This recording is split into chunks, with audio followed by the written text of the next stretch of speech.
Selamat pagi Sugeng Enjing. Selamat siang Sugeng Siang.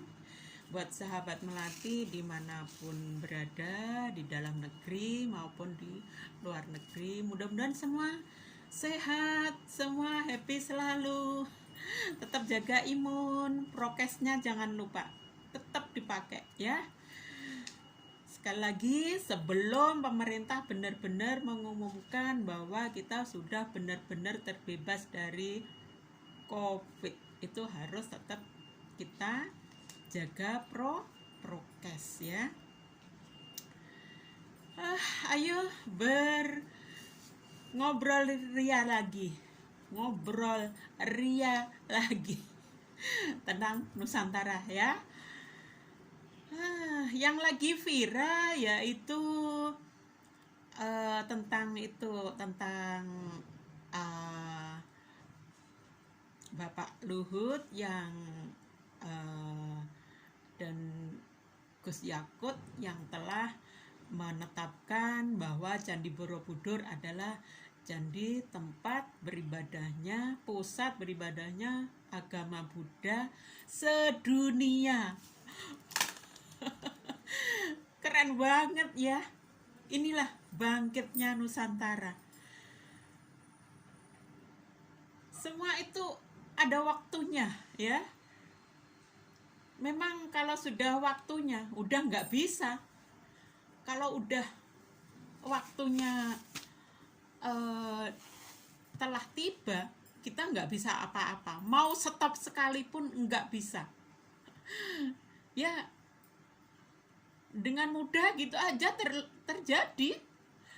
Nggak beda dengan Candi Borobudur ini. Dulu udah kita tahu berbagai macam orang-orang radikal itu berusaha untuk menghancurkan karena pinginnya mau mengislamkan Nusantara, mau mengislamkan Indonesia. Itu otak-otak apa? Itu bukan otak orang yang berpancasila, bukan otak yang mencintai Bhinneka Tunggal Ika yang ada di Indonesia ya. Itu otak-otak radikal yang tidak bisa bertuhan dengan baik, tidak bisa berpancasila. Sekali lagi camkan itu ya, wahai para radikalis, tuh kalian itu harus direhabilitasi. Terus di sana kalian tuh harus dikasih pelatihan Pancasila lagi, pendidikan tentang Pancasila, bagaimana mengamalkannya. Itu seharusnya kalian tuh harus direhabilitasi lagi, dicuci otaknya lagi itu, karena otak kalian sudah tercuci oleh ideologi asing ya. Kembali lagi ke tentang viralnya Pak Luhut. Sekarang yang kita bahas tentang Pak Luhut saja, yang sudah menetapkan bahwa tarif untuk masuk ke Candi Borobudur itu sekarang lain, karena sudah ditetapkan sebagai pusat peribadatan umat Buddha sedunia.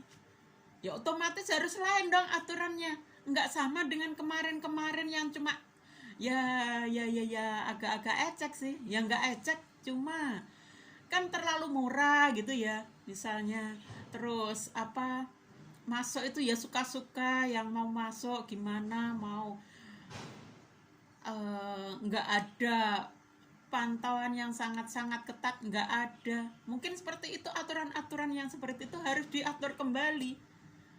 Misalnya masuknya dulu cuma 5.000, terus sekarang ini kan 5.000 itu kabarnya itu untuk anak-anak yang sekolah. Dulu itu sangat murah. Saya dulu ketika masih masa sekolah di SMP ya, tingkat menengah pertama, jadi masih sangat murah. Kalau sekarang itu mau masuk itu 50.000 itu masuk saja. Nah itu ada aturan baru bahwa masuk dan naik ke Candi Borobudur yang paling atas itu ada biaya, dikenakan biaya 750.000 untuk orang-orang Indonesia, turis domestik ya. Kalau orang luar negeri yang mau beribadah dan mau naik ke atas, nah itu dikenakan biaya kurang lebih 1.500.000 kurang lebih, nggak sampai lah, tapi kurang lebih sekian itu saya pribadi sangat-sangat mendukung, karena memang harus seperti itu aturannya, karena ya memang udah beda, nggak seperti dulu yang cuma untuk tempat wisata saja, yang mana semua bebas naik sampai atas, semua kelakuannya karu-karuan, nggak sopan, apalagi itu para kadrun itu yang nggak punya etika dalam berwisata, yang suka corek-corek lah, yang suka dia nggak ngerti ini tempat apa, yang penting bisa untuk selfie, bergaya-gaya, nggak sopan. Di tempat itu kakinya pada pecicilan. Itu sangat-sangat kurang ajar gitu ya. Kalau sekarang ada dinaikkan 750.000 untuk yang mau naik ke candi, itu saya rasa masih sangat murah itu. Untuk bayar pecicilannya itu loh, untuk denda pecicilannya itu kurang banget gitu ya. Jadi untuk naik ke Candi Borobudur itu bayar 750.000 untuk orang Indonesia. Kalau orang turis dari luar itu bayar 1.500.000. Nah, itu adalah khusus orang-orang yang mau beribadah dan mau benar-benar mempelajari peninggalan kuno tersebut. Jadi kalau untuk mempelajari peninggalan kuno, pasti mereka itu orang cerdas yang enggak sekedar mau pecicilan, selfie, bukan. Lagian, nah, terus yang dipermasalahkan yang rame itu ya di media itu, ya memang ada pro kontra sih ya. Kalau saya sih termasuk yang pro. Jadi oke saja. Yang kontra itu wah mempermasalahkan macam-macam. Ya terutama ya otomatis ya dari para kadrun lah. Selalu dari kadrun. Kadrun itu apa sih yang nggak digoreng? Kadrun itu apa yang nggak digoreng? Semua digoreng sama kadrun itu. Jadi ketika itu tarifnya itu dinaikkan, itu sangat masuk akal dan sangat menunjang untuk negara kita pun ya. Itu nggak beda kalau kita orang muslim itu ya, kalau mau mengunjungi ke tempat wisata Mekah, bayarnya berapa coba? Itu 750.000 itu sangat murah. Masih sangat murah. Hah? Kalau kadrun terus teriak-teriak, iya, ya sudah, nggak usah naik, ditutup aja sekalian. Nggak apa-apa, silakan kalian, justru kalian pergi ke Mekah saja sana. Pakai uang yang puluhan juta kalian akan pergi kan? Umrah saja coba, habis berapa juta, berapa puluh juta kalian keluarkan. Itu menandakan kalian tuh memang enggak cinta leluhur Nusantara, leluhur bangsa sendiri. Kalian tuh mencintai leluhurnya bangsa lain. Ka'bah itu peninggalannya leluhur bangsa Arab dulu. Lah kalau Candi Borobudur peninggalannya leluhur kita sendiri. Kalau kalian lebih mementingkan peninggalan leluhurnya bangsa Arab, pikirkan itu perlu dipertanyakan. Kita itu sebetulnya apa gitu loh. Perlu dipertanyakan rasa kecintaan kita pada leluhur sendiri. Kalau kita nggak mencintai leluhur bangsa kita sendiri, itu kira-kira kita itu kualat durhaka enggak? Gitu aja udah. Saya geram rasanya. Semakin kesini saya pingin membuka semua. Ternyata kita itu selama ini sangat salah. Begitu mendewakan leluhur bangsa lain. Padahal leluhur kita sudah sangat luar biasa, sangat jaya. Sebelum bangsa-bangsa lain jaya, itu kita itu sudah sangat jaya. Itu berarti kita itu dalam bertuhan, leluhur kita dalam bertuhan itu sudah sangat luar biasa, sangat bagus. Itu saja sebetulnya. Betul nggak? Lah kok kita kalau dengar leluhur bangsa lain, peninggalan bangsa lain kita, wih sangat. Ya dulu saya pernah berada di posisi itu. Dan saya merasa sangat bodoh banget. Sekarang saya sadar, ternyata saya setelah salah. Ya. Jadi yang perlu saya muliakan itu adalah leluhur bangsa saya sendiri, bukan leluhur bangsa orang lain. Itu yang perlu saya tanamkan di hati saya sekarang. Jiwa saya sekarang seperti itu. Jiwa saya jiwa Nusantara, bukan jiwa bangsa lain. Itu ya. Udah, kita kembali ke viralnya yang tentang apa itu yang dipermasalahkan tadi tentang tiket ya. Nah, tentang tiket udah selesai, bahwa itu tiket terlalu murah sebetulnya. Tapi ya itu nanti kalau untuk untuk yang pingin berwisata ke Candi Borobudur, yang tidak perlu naik, tidak perlu beribadah, nah itu justru di bawah saja dengan background candi begitu lebih indah. Itu dengan 50.000 itu kita udah capek banget ya, belum naik aja itu sudah capek banget saya kira. Dengan luasnya area Taman Wisata Borobudur itu yang ada 2.500 meter persegi, itu 1 kilo lebih panjang kali lebar, 1 kilo. Kalian mau ngitari di sana udah capek banget ya enggak? Saya itu berkali-kali ya datang ke Candi Borobudur, itu kadang ya jadi panitia, kadang ya jadi apa? Ya intinya saya berkali-kali pula saya enggak naik. Karena ya ingat itu, naik itu ya capek juga gitu ya. Kadang saya cuma di base aja udah.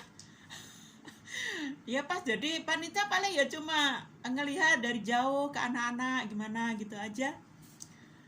Jadi intinya dengan 50.000 kita sudah bisa menikmati area sekitar Candi Borobudur. Udah sangat capek, kita bisa menikmati museum lah, kita bisa menikmati banyak banget ya. Dan di sana kalau mau sekedar untuk saya udah pernah ke Candi Borobudur, saya udah melihat betapa megahnya Candi Borobudur, itu dari bawah kan lebih apik gitu ya. Itu untuk menikmati istilahnya tahu aja seberapa megah sih candi terbesar di dunia itu. Keajaiban Candi Borobudur yang termasuk salah satu dari keajaiban dunia itu seberapa besar sih. Nah, itu kita cukup dengan membayar 50.000, itu kita sudah tahu, bisa mengelilingi ya, mengelilingi 8 sudut. Jadi Candi Borobudur itu punya 8 sudut. Nah, itu bisa kita kelilingi. Itu aja udah kita kelilingi 7 kali itu kita sudah macam umrah sudah. Macam tawaf di di Mekah, batu Mekah. Nah, ini kita di sana sambil mengelilingi 7 kali, itu sambil kita zikir, sambil kita baca-baca, memuliakan, memuja Tuhan kita masing-masing. Itu yakin energi positif kita akan sangat luar biasa. Tuh, luar biasa kan? Nggak usah naik ke atas. Yang naik ke atas biar yang benar-benar mau beribadah, benar-benar mau memuliakan sesuai agamanya. Jadi terutama orang yang beragama Buddha itu bisa beribadah sampai ke atas untuk memuliakan leluhur-leluhur saudara kita yang beragama Buddha seluruh dunia terutama. Dan untuk para peneliti peninggalan kuno bisa lebih istilahnya lebih fokus ya. Jadi enggak diganggu oleh para kadron-kadron yang cuma selfie kurang ajar di atas. Ada itu yang sampai di atas itu stupa ya, itu yang macam kubah itu didudukin sama kadron-kadron itu kan kurang ajar banget. Lah sementara kita kan nggak ada nggak mungkin kan ada yang memantau gitu sampai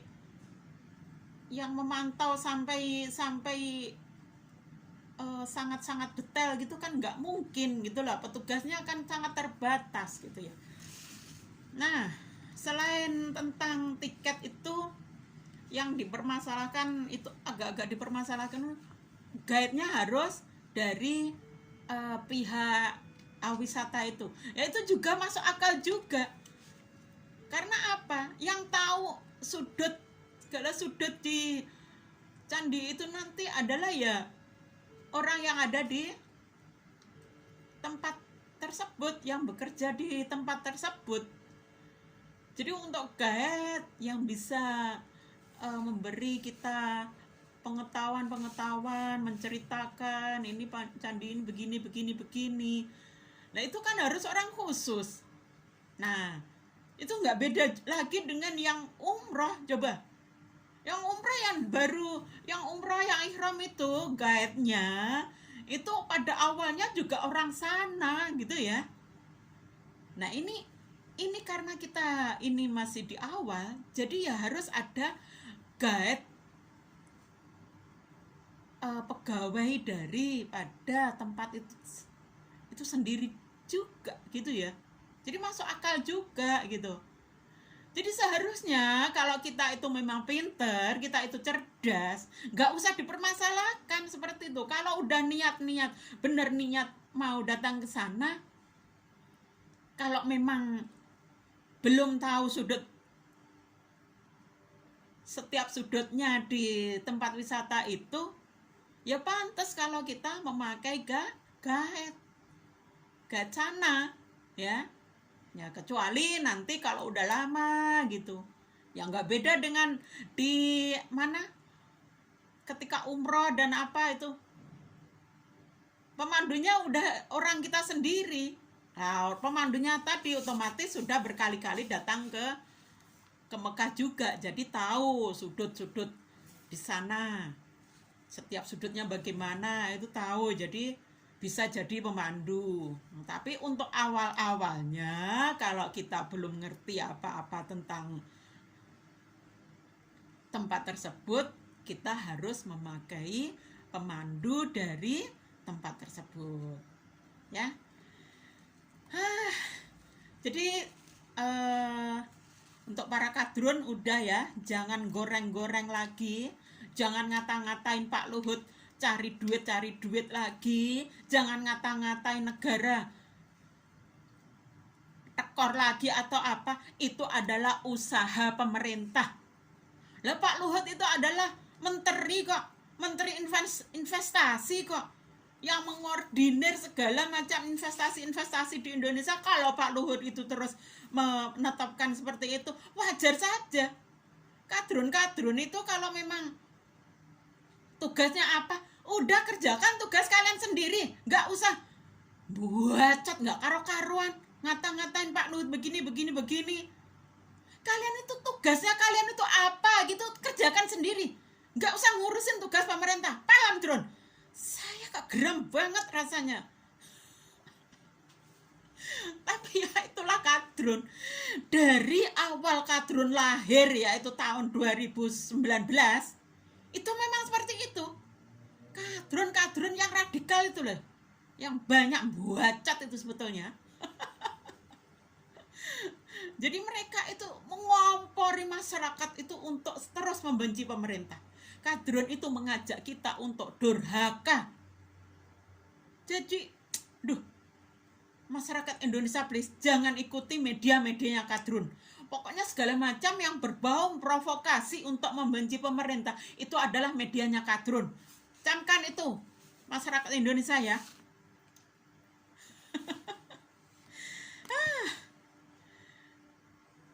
Apa gitu loh. Negara itu sudah mempunyai apa ya, istilahnya yang ditunjuk oleh Pak Jokowi itu udah ahlinya gitu ya. Udah lain banget loh dengan Pak Harto dulu itu, yang ditunjuk sebagai menteri itu cuma temannya gitu aja. Wah, ini teman seperjuangan, saya ambil sebagai menteri, tiba-tiba di calling sama Pak Harto. Entah itu ahli di bidangnya atau enggak, itu enggak dipikir. Yang penting dijadikan, dikasih jabatan. Ini Pak Jokowi masih mending, coba ngerti ini harus bagaimana. Oh, ini ahli dalam bidang ini, saya jadikan menteri ini ahli di bidang ini, saya jadikan menteri ini. Jadi untuk para kadrun tinggal mengikuti aturan pemerintah, titik. Drone ya. Mangka saya, udah 22 menit. Gimana ya? Udah terakhir aja. Jadi untuk kesimpulannya aja langsung. Jadi memang untuk membuat, untuk pemasukan lagi ya, untuk investasi lagi itu sebetulnya. Nah, udah nggak usah saya panjang lebarkan lagi, nanti lebih panjang lagi nanti. Ya intinya ya seperti keluarga lah. Kalau keluarga merasa oh ini perlu saya kembangkan lagi, itu tugas dari orang tua kita. Nah, kalau anak mau bantu itu dukung gitu aja udah sangat-sangat keren. Itulah tugas kita sebagai anak, dukung ya. Jangan seperti kadrun, doraka banget itu. Mereka akan menikmati nerakanya sendiri. Lihatlah, mereka mengeluh semua segala sesuatu yang ada di Indonesia. Itulah neraka kadrun, dah. Nah, selain memang tugas pemerintah untuk mengembangkan segala yang ada di Nusantara untuk dijadikan biar banyak yang investasi. Nah, itu memang tugas pemerintah ya. Semakin banyak yang investasi, semakin banyak orang luar yang datang ke Indonesia, itu luar biasa ya. Dan juga selain untuk nambah pemasukan, nambah devisa, nambah segala macamnya tadi, itu ya inilah jalan yang pamomong Nusantara kita untuk membuat apa? Ya, membuat Nusantara benar-benar jaya. Inilah bangkitnya Nusantara.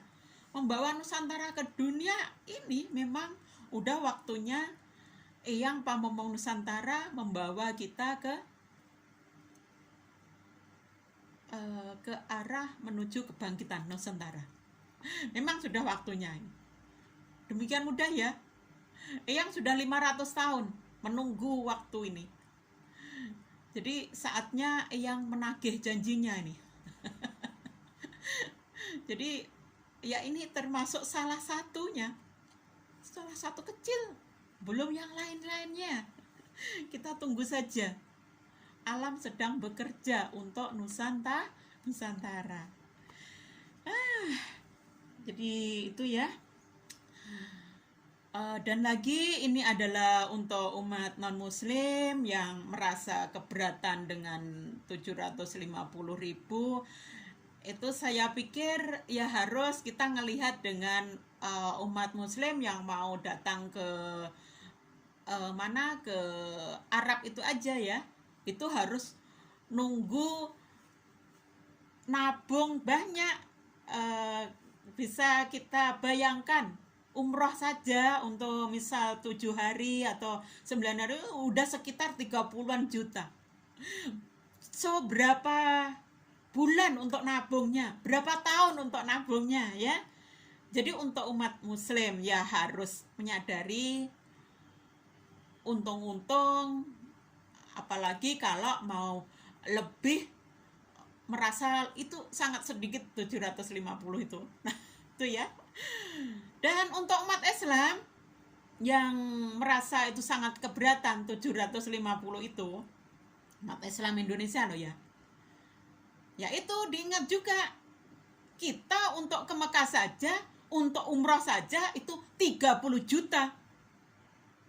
Nah itu padahal untuk bangsa lain tuh, untuk leluhur bangsa lain, kita rela ngeluarin 30 juta. Kenapa untuk leluhur bangsa sendiri ngeluarin nggak sampai 1 juta saja kok rewel?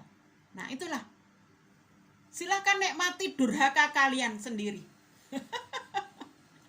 Itu pesan saya. Ya udah gitu aja.